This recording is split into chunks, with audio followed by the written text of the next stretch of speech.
It's a Schield Bantam. Small truck mount.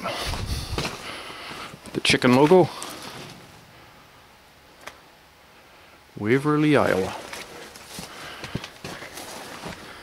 It's anybody's guess how far this one dates back. Quite the antique truck underneath it. So if you get rid of the cab, you can put the boom lower and not be over height. So there's some thinking. Poor driver.